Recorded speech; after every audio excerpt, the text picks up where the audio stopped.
स्वागत है दोस्तों आप सभी का हमारे इस YouTube channel future to you में। और आज हम क्लास 10th का टॉपिक लेके चल रहे हैं, फर्स्ट चैप्टर से लेके चल रहे हैं, जिसकी एक्सरसाइज 1.3 हमको करवानी है। ठीक है, एक्सरसाइज 1.3 करानी है। इस एक्सरसाइज में हमको क्या करना है कि इरेशनल नंबर्स को, जो इरेशनल नंबर्स हैं उनको इरेशनल ही प्रूव करके दिखाना है। ठीक है, ये एक्सरसाइज में ऐसा करना है। और इसमें एक चीज़ ध्यान रखना है, इसमें एक थ्योरम लिखी हुई है कि if P square is divisible by, if P square is divisible by A, then A square, then P is divisible by A, then P is divisible by A. ठीक है, देखो ये है इसमें। अब इसमें कुछ इस तरह के क्वेश्चंस हैं, देखो कि हमको बोल देगा कि √5 को प्रूव करके दिखाओ कि ये इरेशनल है।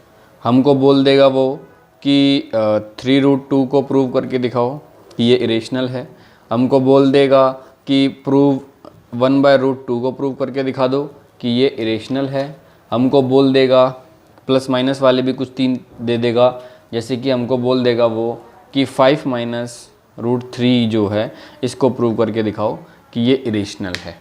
ठीक है, तो अब इसमें हमें करते हैं, चलो शुरू। ठीक है, तो इसमें देखो एक्सरसाइज का पहला ही क्वेश्चन है जो कि है हमारा √5 को प्रूव करके दिखाना है कि ये इरेशनल है।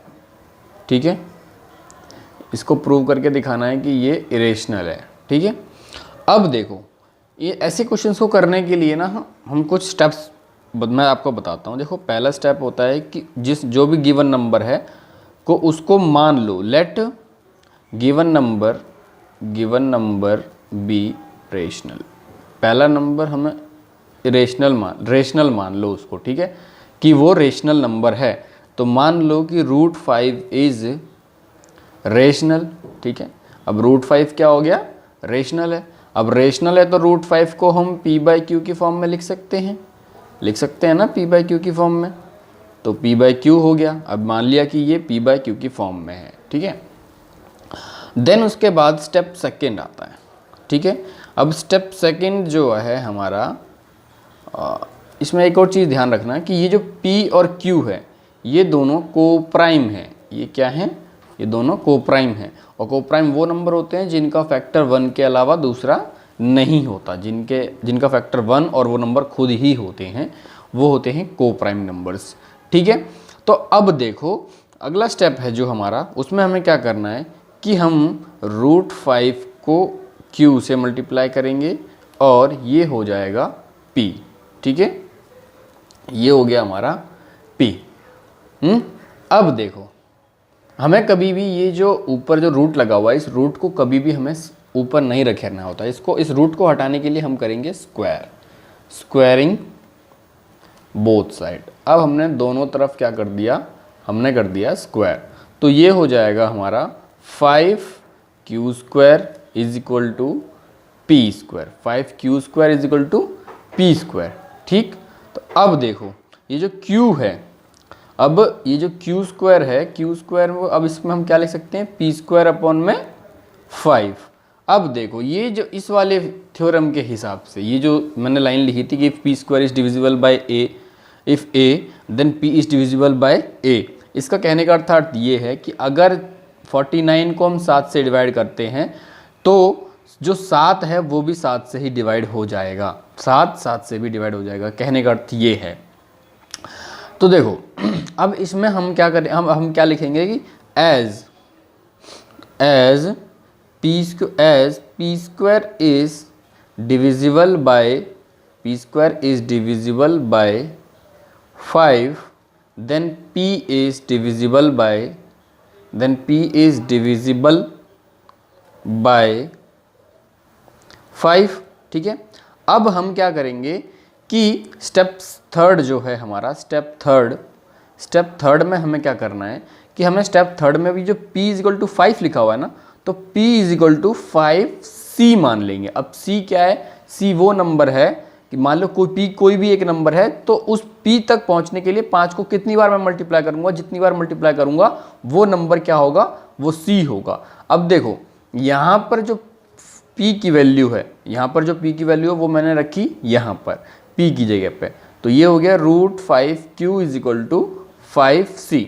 मैंने क्या कहा कि हमें कभी भी ये जो है ऊपर कभी भी हमें रूट में नहीं रखना है, तो क्या होगा, स्क्वायरिंग बोथ साइड कर देंगे हम। Squaring both side, squaring both side जैसी हमने किया, ठीक है। अब स्क्वायर हमने किया तो ये क्या हो गया, 5 का हो गया, ये हो गया 5Q और ये हो गया 5Q स्क्वायर और ये हो गया 25C स्क्वायर। अब देखो 5 से इसको मैंने काटा, ये हो गया Q square is equal to 5C square, Q square is equal to 5C square, ठीक। Q square is equal to 5C square. अब हम देखो आपको दिखाते हैं कि हमने वहाँ पे क्या आया था, हमारा आया था वहाँ पर Q square is equal to 5C square. Okay, now अब देखो हम क्या लिख सकते हैं, C square is equal to Q square upon में 5 लिख सकता हूँ मैं। अब उस थ्योरम के हिसाब से मैं ये लिख सकता हूँ कि Q square is divisible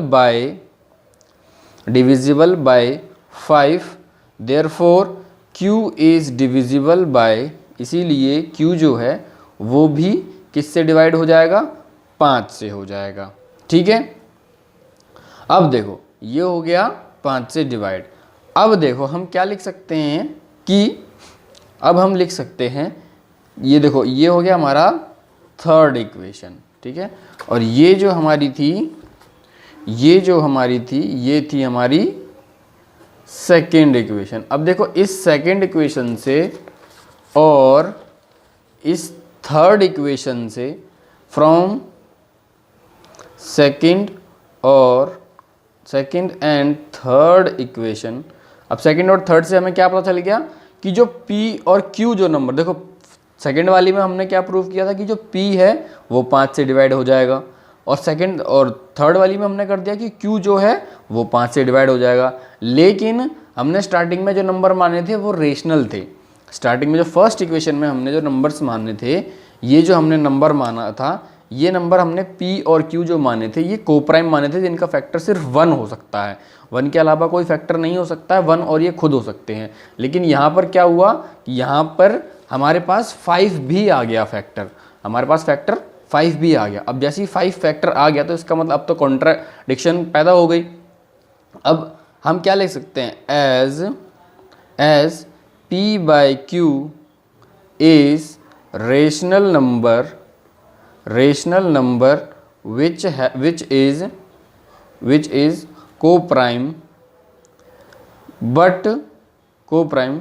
but P and Q are being divisible by 5, therefore here is contradiction। अब यहाँ पे कॉन्ट्राडिक्शन है, सो हम लास्ट में कह देंगे hence √5 is not rational, it is irrational. हो गया, इट इज इरेशनल। तो ये था हमारा फर्स्ट क्वेश्चन। नाउ अब हम आते हैं अपने सेकंड क्वेश्चन की तरफ। कौन सा सेकंड क्वेश्चन? तो देखो सेकंड क्वेश्चन में जो हमको बोल रहा है, सेकंड क्वेश्चन में उसने बोला है हमको कि 3 + 2√5 को प्रूव करके दिखाओ कि ये इरेशनल है। वही सेम प्रोसेस हमारा। पहला स्टेप क्या होता है कि इसको हमें मानना है इरेशनल। लेट 3 + 2√5 बी रेशनल, ठीक है। Let 3 + 2√5 be rational. अब रेशनल मान लिया हमने, तो हम क्या ले सकते हैं, 3 + 2√5 इज इक्वल टू, ये हो जाएगा is equal to P/Q, is equal to P/Q। अब हमें क्या करना है कि ये जो नंबर है वो सिर्फ यहीं रखना है, बाकी उधर पहुंचा देंगे। तो ये क्या हो जाएगा, 2√5 is equal to p upon q minus 3, p upon q minus 3।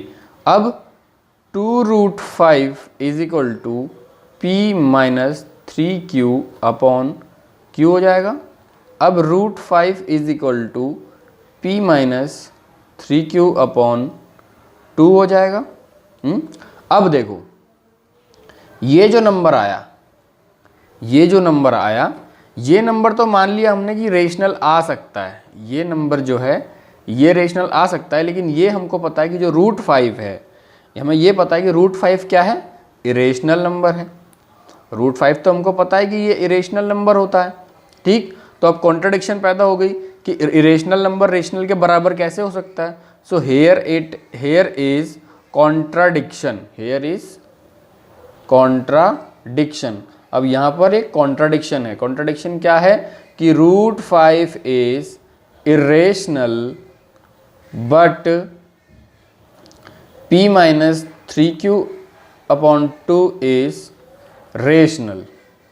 सो इस वजह से 3 + 2√5 इज इरेशनल नंबर्स, ठीक है।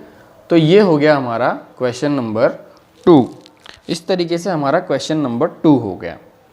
सेम अब आते हैं हम क्वेश्चन नंबर 3 पे, ठीक। अब क्वेश्चन नंबर 3 में हम आपको करवाते हैं पहले देखो क्वेश्चन नंबर 3 का जो फर्स्ट पार्ट है वो है 1/√2 और प्रूव करके दिखाना है कि ये क्या है, इरेशनल नंबर है।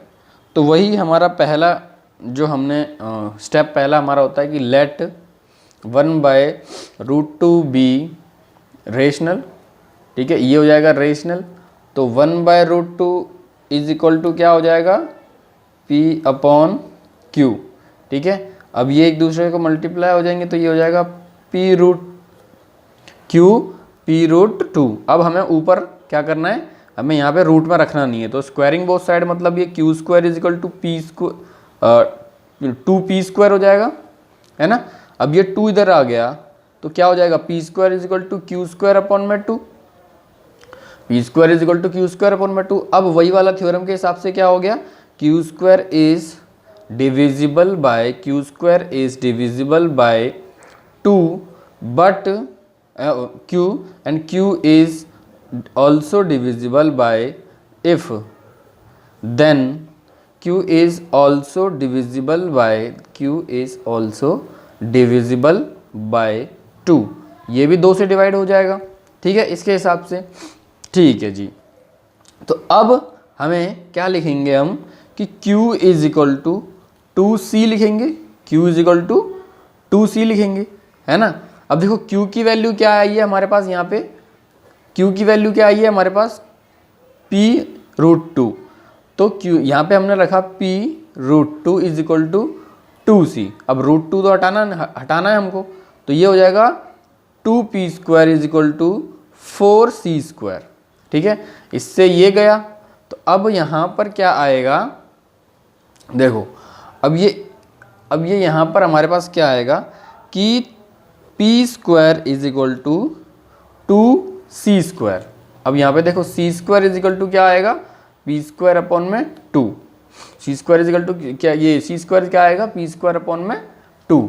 अब यहाँ पर देखो कि if p² is divisible bye